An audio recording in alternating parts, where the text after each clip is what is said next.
മുഖ്യമന്ത്രിയുടെ രാജി ആവശ്യപ്പെട്ട് പ്രതിപക്ഷം ഇപ്പോൾ നിയമസഭയിൽ പ്രതിഷേധിക്കുകയാണ്.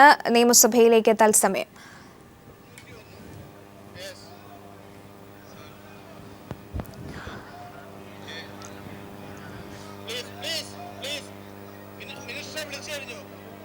മുഖ്യമന്ത്രിക്കും രണ്ട് മന്ത്രിമാർക്കും എതിരെ ബിജു രാധാകൃഷ്ണന്റെ വെളിപ്പെടുത്തൽ സോളാർ കമ്മീഷന് മുന്നിൽ നൽകിയ മൊഴിയുടെ പശ്ചാത്തലത്തിൽ ഇപ്പോൾ മുഖ്യമന്ത്രിയുടെ രാജി ആവശ്യപ്പെട്ട് പ്രതിപക്ഷം നിയമസഭയ്ക്കുള്ളിൽ പ്രതിഷേധിക്കുകയാണ്. കോഴ വാങ്ങിയ മന്ത്രി ബാബുവിനെ പുറത്താക്കണം എന്നതടക്കമുള്ള പ്ലക്കാർഡുകളും ഏന്തിയാണ് പ്രതിപക്ഷം നിയമസഭയിൽ പ്രതിഷേധിക്കുന്നത്.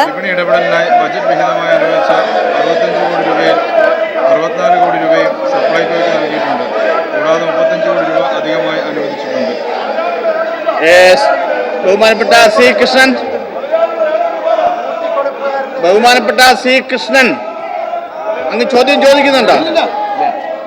ബഹുമാനപ്പെട്ട കൃഷ്ണൻ ചോദ്യം ചോദിക്കുന്നുണ്ടോ? ബഹുമാനപ്പെട്ട സി കൃഷ്ണൻ ചോദ്യം ചോദിക്കുന്നുണ്ടോ? സാർ,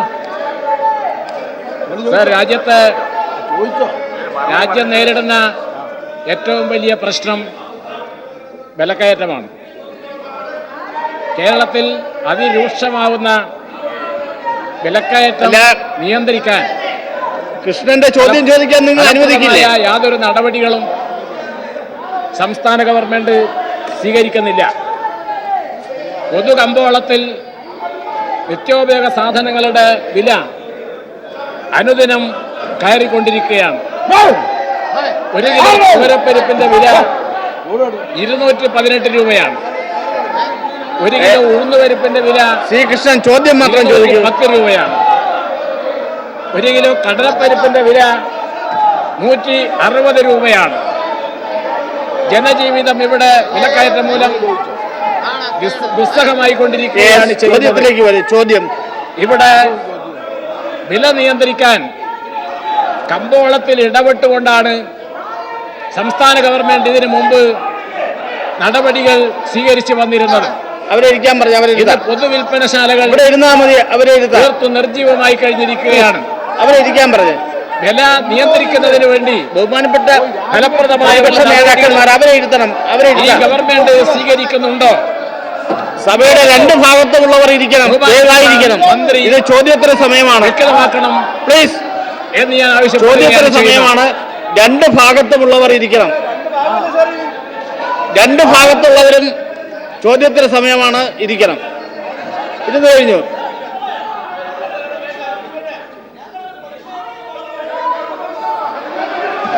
അങ്ങയുടെ പ്രസംഗത്തെ അവർ തന്നെ തടസ്സപ്പെടുത്തുന്നു.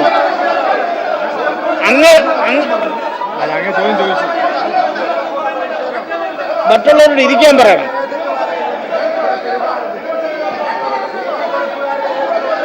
ദയവായി സഭയുടെ രണ്ട് ഭാഗത്തുമുള്ള അംഗങ്ങൾ ഇരിക്കണം.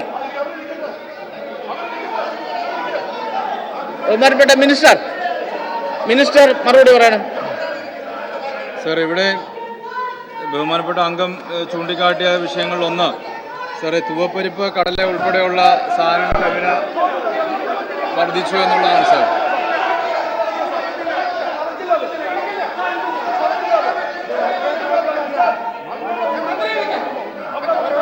ഈ ചോദ്യോത്തര സമയത്ത് ഈ ബഹളം വയ്ക്കുന്നത് ശരിയല്ല.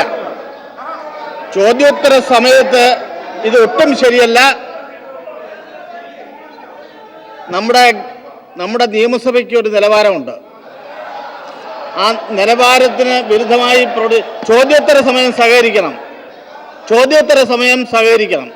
യെസ് മിനിസ്റ്റർ മറുപടി പറഞ്ഞ സാറേ, ഈ തുവപ്പരിപ്പ്, കടല ഉൾപ്പെടെയുള്ള പരിപ്പ് വർഗ്ഗങ്ങളുടെ വില വർദ്ധിതമായതിനെ സംബന്ധിച്ച് ഇവിടെ സൂചിപ്പിക്കുകയുണ്ട്. ഞാൻ കഴിഞ്ഞ ദിവസം ഇവിടെ നടന്ന അടിയന്തര പ്രമേയത്തിൽ ആ വിഷയം ഞാൻ സൂചിപ്പിച്ചിരുന്നു സാർ. സാർ, ഇതിനകത്ത് ഈ പരിപ്പ് വർഗ്ഗങ്ങളിൽ വർധനവ് ഉണ്ടായിട്ടുണ്ട് സാർ. എന്നാൽ അത് ആ സന്ദർഭത്തിൽ തന്നെ കൂടുതൽ ഇടപെടുവാൻ, ആ മേഖലയിൽ തന്നെ കൂടുതൽ ഇടപെടുവാൻ ഗവൺമെൻറ് ശ്രദ്ധിച്ചിരുന്നു. അതിനകത്ത് ഈ മേഖലയിലെ വ്യാപാരികളുമായി ഞങ്ങൾ ചർച്ച നടത്തിയിരുന്നു. ഈ റെയ്ഡുകൾ കൂടുതൽ ഇൻറ്റൻസിഫൈ ചെയ്തിരുന്നു. ഇതിനനുസൃതമായി തന്നെ സപ്ലൈകോഡ് ഔട്ട്ലെറ്റുകളിൽ ഈ ഉൽപ്പന്നങ്ങൾ പ്രത്യേകമായി ലഭ്യമായിരിക്കുക എന്നത് കൃത്യമായ നിലയിൽ ഞങ്ങൾ ഉറപ്പുവരുത്തിയിരുന്നു. സാറേ, ഇതിൻ്റെയൊക്കെ ഭാഗമായിട്ട് ഇപ്പോൾ പരിപ്പ് വർഗ്ഗങ്ങളുടെ വില വർദ്ധിക്കുന്ന ഒരു സാഹചര്യം ഉണ്ടാകുന്നില്ല. അതിൽ നേരിയ തോതിൽ അതിൻ്റെ കുറവ് കാണുവാൻ കഴിയുന്നുണ്ട്. സാർ, ഗവൺമെൻറ് ഫലപ്രദമായ നിലയിൽ തന്നെ വിപണി ഇടപെടൽ നടത്തുന്നുണ്ട്.